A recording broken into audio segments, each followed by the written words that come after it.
Jay, so Anthony Edwards is like facing a little black backlash with a comment he recently made about people playing during the Michael Jordan era, saying that the only person that was talented during that time was Michael Jordan. And we know that the major NBA figures during that time are speaking out. What are your thoughts?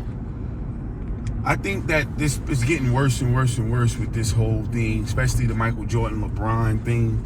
And it's taking on the eras and who was better this and all that other stuff. I think it's getting worse. And I think us as people that's over 40 somethings have to do better when we have these conversations. Because I always, if you pay attention to my anything I'm talking about, these videos, I don't really look at them as celebrities talking about each other, you know what I mean? Because it goes back down to, in the homes and individuals talking on the playgrounds, the barbershops, the beauty parlors, all that other stuff, talking about these things. And it gets to a point where it ain't even realistic conversation anymore. Like what Anthony Edwards said was not realistic for him to say that Michael Jordan's the only person that had talent at that time. But we go through with Michael Jordan fans, and I'm a Michael Jordan fan, saying outlandish stuff about LeBron James, and then you have the LeBron James fans saying outlandish stuff about Michael Jordan, and then this trickles down. It trickles down. Like, these are both great individuals, great talents, you know what I mean? Because and I bring up LeBron and Michael Jordan into the conversation because this is how it starts. And this is what young men that's 22, 23 years old hear and been hearing, because all he was talking about was Mike at that time. And so, of course, he thinks that that's the only person, because he even said, I ain't even see it. I ain't never seen them play. So all you heard was Mike. You wearing Mike's shoes.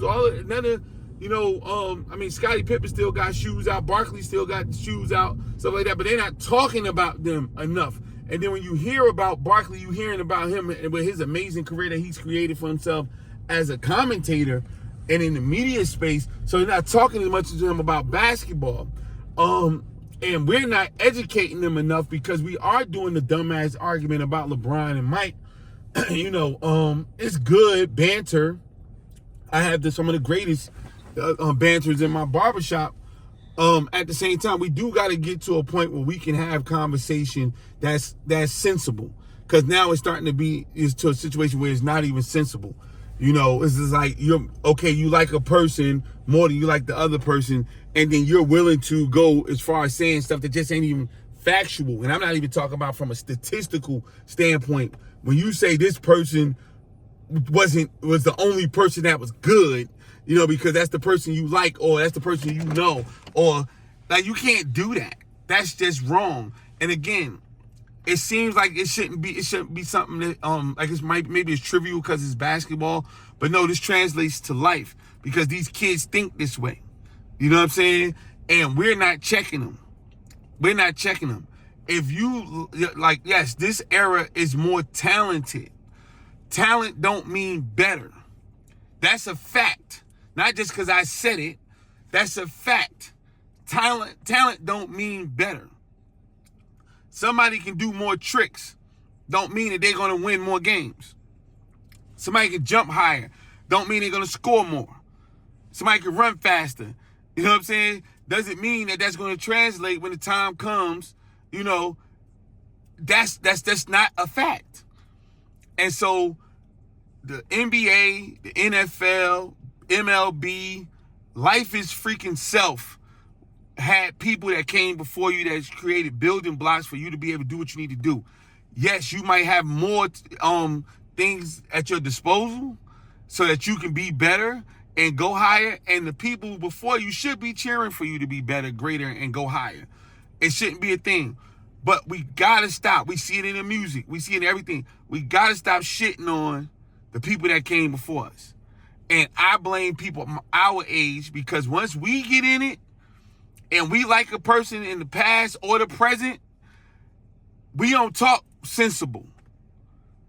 We use our power. We use our, our cachet. We use our strength to hey, this is all it is, and run with that.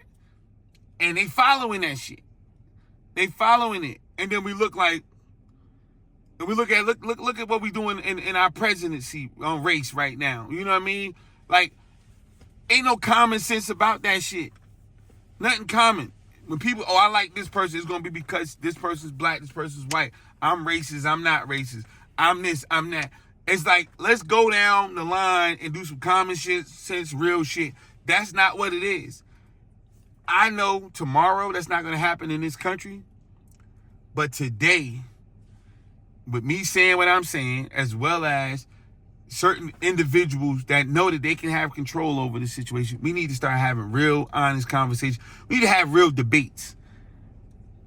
Arguments and debates are supposed to be healthy, but usually they're healthy because they're taught that it's facts. Two different opinions, but the two people debating just can't come up there and say lies or just say random shit. You know what I'm saying? It's usually who was able to articulate their argument the best, or their stance or their position the best. Not who can yell the most, who's gonna, just be as weird as fucking possible, who's gonna be say the most outlandish shit to get everybody else to be quiet. That's not where we are in this situation. And I don't think it's gonna be I think it's gonna be more hurtful than helpful if we keep on that path.